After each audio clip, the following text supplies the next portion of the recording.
Muitas das coisas que a gente imaginava lá atrás não se tornaram reais. E outras coisas que a gente nem imaginava, por exemplo, a dimensão que as redes sociais ganharam. Então você tem uma série de padrões emergentes que nem sempre estão claros para nós.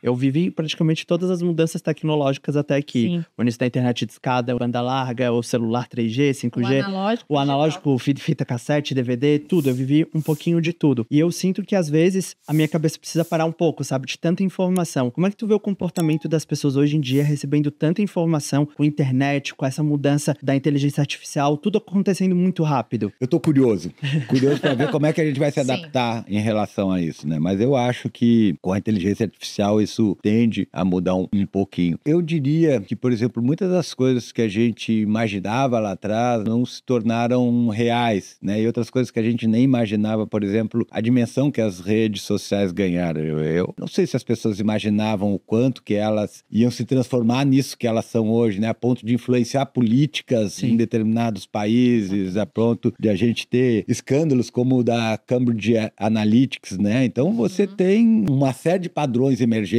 que nem sempre estão claros para nós. Então essa pergunta é uma pergunta muito difícil de ser respondida, porque pelo menos eu não sei, né? Não tenho clareza de como que as pessoas vão lidar com esse novo tipo de tecnologia que está sendo disponibilizada para elas. O ser humano, ele vai se adaptando e se moldando às tecnologias que estão disponíveis para eles também, né? Então essa é uma questão que é difícil para mim de antever e responder assim de uma forma segura, porque eu acho que tem várias possibilidades, vários caminhos possíveis para isso. Isso é muito legal, porque imagina, nós que viemos, né, dessa fase em que só imaginávamos como seria, por exemplo, a cidade que a gente gostaria de visitar, ou quando passava na televisão, ou quando alguém falava. Hoje a gente tem acesso à informação, às vezes nem tanto, qualquer coisa sobre qualquer coisa que a gente quiser, a gente pesquisa, tá na palma da nossa mão. E aí é que tá, esse estudo comportamental, será que a gente tá realmente escolhendo as coisas porque a gente quer, a gente pensa aquilo, ou nós estamos sendo influenciados por tanta informação, ou pelo coletivo, e isso é sensacional. Mas isso não mudou, né? Não, nunca muda, mas parece que agora é mais agressivo, ou talvez mais escrachado, ou talvez é mais fácil de conduzir. Talvez a gente reconheça mais, né? Talvez a gente reconheça mais. Talvez as pessoas antigamente não se davam conta do quanto que as opiniões delas, tomadas de decisões delas, eram influenciadas por coisas aleatórias a elas, né? A gente tem essa perspectiva que eu gosto de chamar de essencialista, né? De que a gente acha que tem uma essência dentro da gente que toma as decisões. Mas a tomada de decisão, ela é geralmente uma tomada econômica. Nosso cérebro, ele avalia as possibilidades em termos custos-benefícios, às vezes aleatório à nossa vontade ou à nossa consciência, e vai tomar a decisão que, de certa forma, é mais econômica. O que eu quero falar com mais econômica? Que tem melhor benefício e menos custo. Então, a gente entende que a tomada de decisão, ela não é algo que fosse estável por si só. Ela sempre foi, de certa forma, contextual, ou seja, tem um contexto, e esse contexto envolve minhas experiências anteriores, meus sistemas de crença, o que está acontecendo agora, os desfechos possíveis e o que é mais viável para aquele organismo naquele momento. A grande questão agora é que a gente tem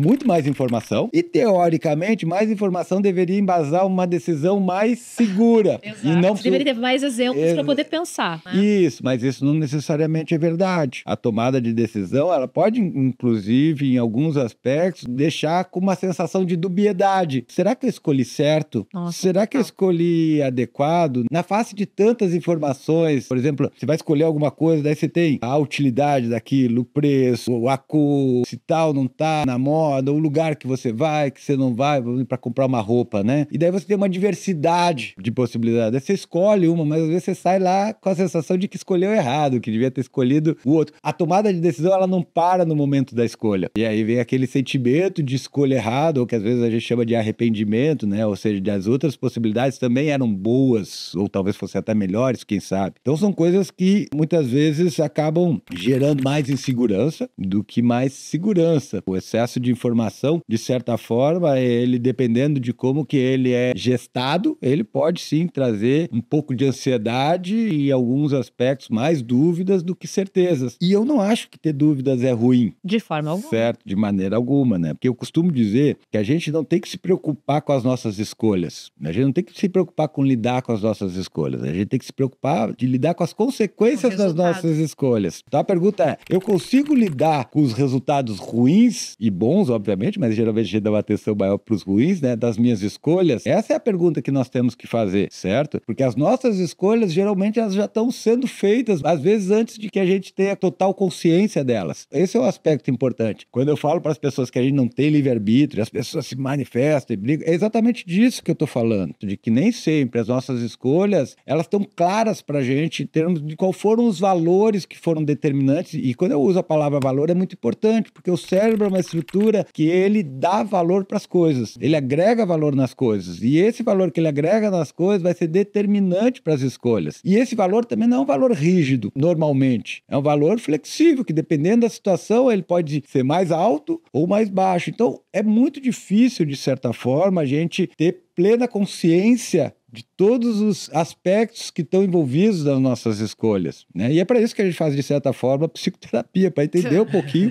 que em determinados contextos, quais são os valores que são acionados, como esses valores nos levam a tomar decisões e como é que a gente está lidando com as consequências dessas decisões.